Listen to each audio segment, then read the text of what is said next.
¿Qué tal amigos de Ciudad y Poder? Bienvenidos a nuestra edición de 50 mujeres que transforman. El día de hoy estoy con la doctora Rebeca Sánchez, quien es especialista en medicina interna y también en medicina del sueño. Se las presento. Doctora, bienvenida. Gracias, muchas gracias. ¿Cómo está? Bien, bien, todo bien. Oye, gracias por pues hacernos este espacio y platicar un poquito sobre estos temas tan interesantes.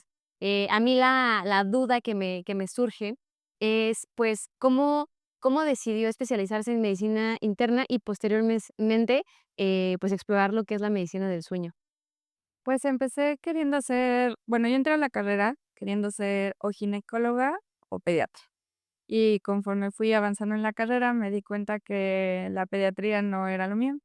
Y ginecología me gustaba bastante, nada más que yo tengo un pequeño problema, que luego me desmayo mucho, y en los quirófanos de ginecología me desmayaba muy seguido. Entonces no iba a ser muy cómodo que la doctora se estuviera desmayando en plenas cirugías.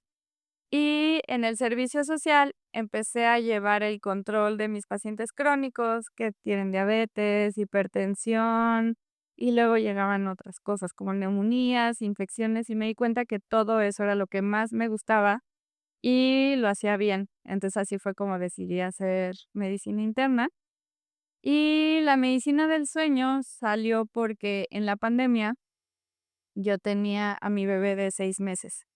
Entonces tuve que dejar de trabajar porque el área donde yo trabajaba se hizo COVID y la verdad es que no me iba a arriesgar a contagiarme. Ujú. Y empecé a dar consulta y me di cuenta que 8 de 10 pacientes tenían problemas para dormir y no podían dormir y ya habían intentado de todo.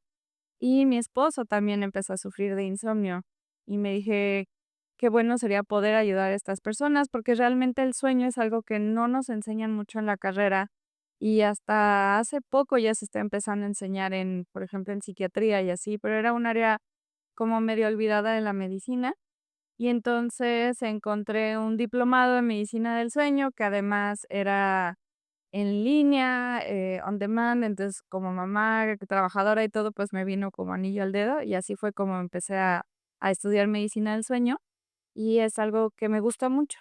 ¿Cuál diría que, pues, es la importancia de que una persona cumpla con los ciclos del sueño? ¿Por qué es importante dormir? Pues dormir es súper importante porque si lo pensamos desde el punto de vista biológico, absolutamente todas las especies de animales duermen, ¿no? Entonces es algo que todo ser vivo tiene en común, así que debe ser muy importante biológicamente.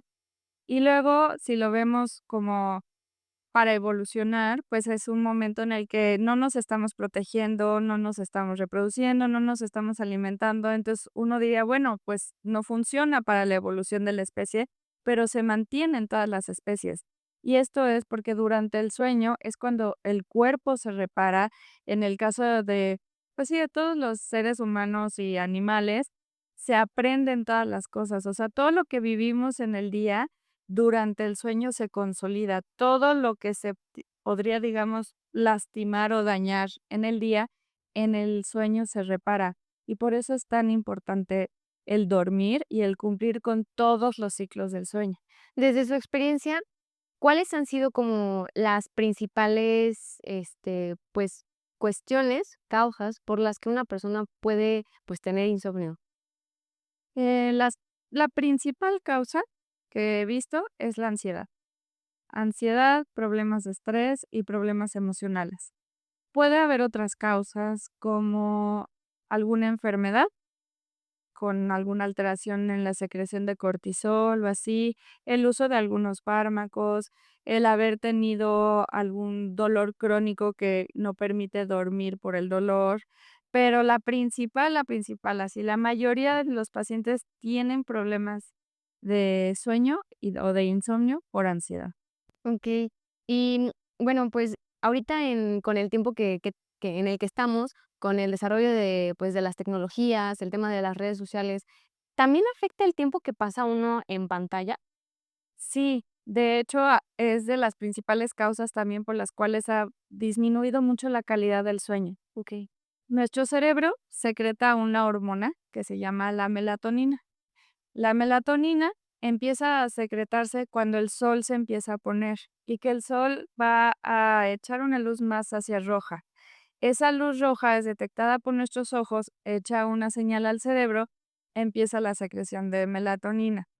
Y la melatonina se deja de secretar cuando el sol sale y es una luz mucho más blanca, ¿no?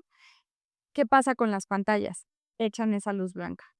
Entonces, si estamos usando la computadora, el celular, después de que ya empezó la secreción de melatonina, el cerebro al detectar esa luz blanca dice, ah, no, es hora de despertar, esta luz es del sol, inhibamos la secreción de melatonina. Y ahí es cuando la gente no puede dormir.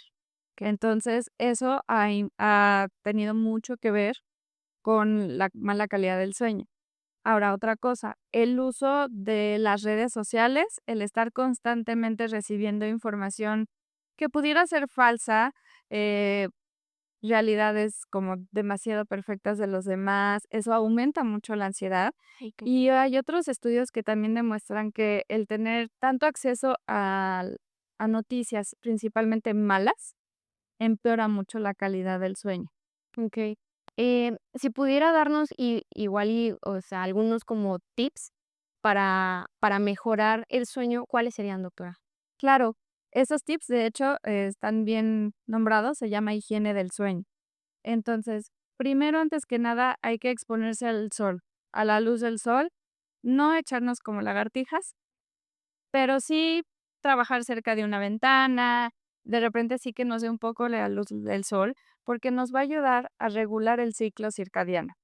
2, hacer ejercicio. El tener un cuerpo activo es un cuerpo que también descansa mejor. 3, que la habitación tenga las condiciones óptimas. ¿Qué quiere decir? Que esté más hacia frío que hacia calor. Cambiar el colchón cada 10 años de preferencia. El uso de la cama solo es para dormir, evitar trabajar, comer ahí. Tener una rutina de relajación previo a dormir. Así como cuando nos vamos a estacionar en nuestra cochera o donde sea, no llegamos a 100 kilómetros por hora a estacionarnos y siempre bajamos mucho la velocidad a casi nula. Tenemos que hacer lo mismo con la mente, tenemos que desacelerar la mente, tranquilizarla, podemos beber una infusión de lavanda o algo así, escuchar música tranquila. La habitación tiene que estar completamente oscura y nada de ruido, de preferencia. El ejercicio, lo ideal es que sea hacia la mañana o que no sea muy cercano a dormir, porque vamos a activarnos. Okey, Y por último, evitar pantallas 1 hora y media antes de irse a dormir. okey. Este, otra cosa que me parece como muy interesante que conozcan las personas que nos están viendo es lo que es la medicina del sueño. ¿Hay varios doctores que se dedican aquí en el estado a ello o son pocos? Realmente son pocos porque es algo muy nuevo, o es algo a lo que no se le daba tanta importancia antes. Generalmente estos temas los están viendo los psiquiatras o los neumólogos lo ven desde el punto de vista de la apnea del sueño, que es cuando los pacientes hacen pausas importantes cuando duermen y eso hace que su oxigenación en la noche disminuya y entonces por eso no pueden dormir bien o duermen muy mal y en el día están muy como adormilados. Entonces los neumólogos lo ven porque manejan los aparatitos esos que son los CPAP, Ajá. pero así como tal de eh, medicina del sueño, pues realmente somos pocos, no solo en el estado, sino en el país. Okey, okey, eso es algo muy importante y creo que, coincido con usted. Pues, ahorita ya se ha detonado como más el tema de la ansiedad, el tema del uso de los aparatos electrónicos. Entonces, yo en lo personal sí conozco a muchas personas que han sido afectadas en su sueño. Yo creo que incluso, los compañeros que nos acompañan, ¿no? Mm, Y en lo personal. Em, entonces, sí es importante conocer hacia quién debemos de acudir, ¿no? Porque luego también esa es una cosa, ¿no? O sea, uno como, pues, igual y un poco desconocido a la medicina, cuando tiene un malestar, igual y no sabe cómo a dónde dirigirse. sí, pues justo los médicos internistas somos ese médico de los adultos, ¿no? Okey. O sea, a mí me gusta hacer la comparación como, así como llevamos a nuestros hijos al pediatra, y que generalmente el primer año los llevamos cada mes así a ver que esté creciendo bien y luego vamos espaciando las consultas, pero siempre los estamos llevando a sus revisiones. Pues cuando llegamos a la edad adulta tenemos que seguir haciendo lo mismo. Siempre es mejor ir con un médico que ya te conozca, que vaya viendo todas las enfermedades que van apareciendo y puede empezar a detectar datos de complicaciones y ese es el médico internista.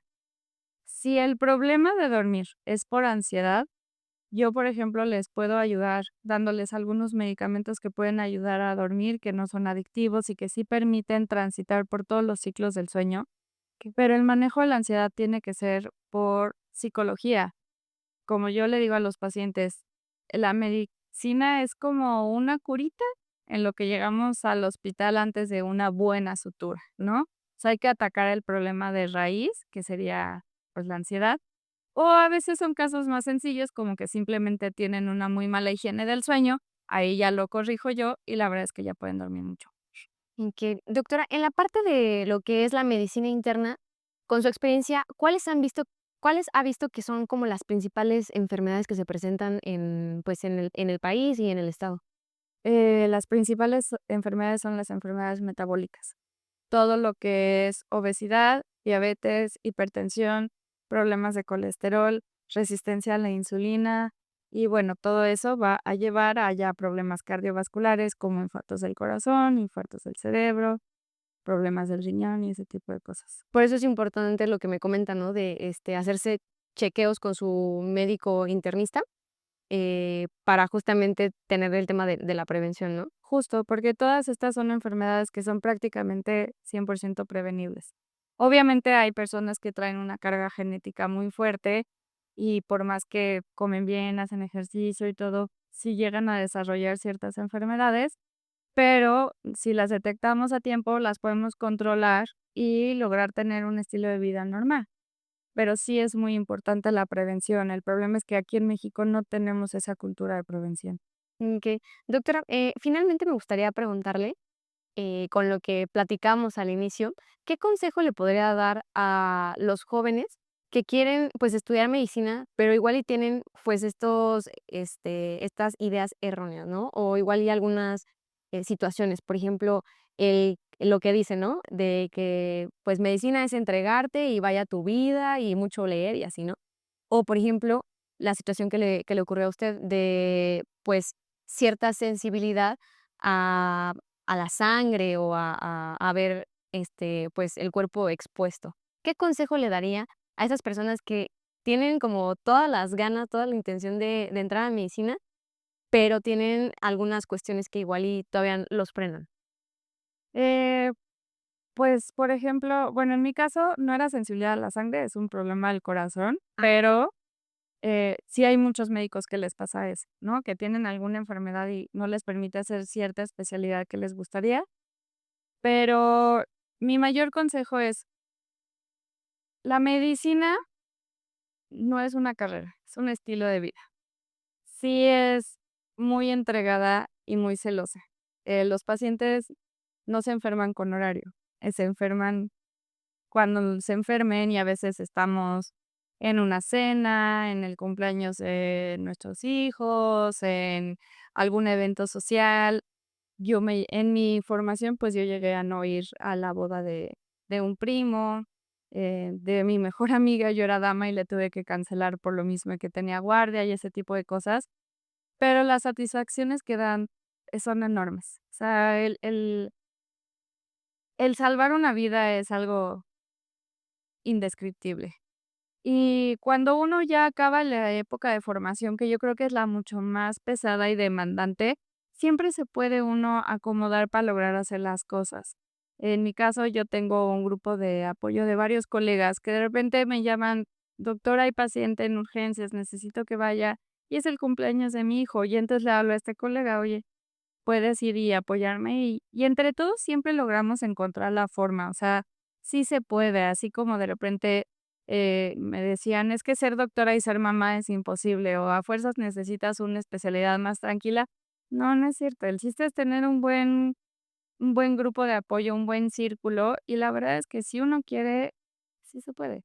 Doctora, le agradezco muchísimo esta valiosa entrevista con temas súper, pues, importantes y actuales, y también el consejo que manda a las generaciones futuras. Muchas Muchas gracias. gracias.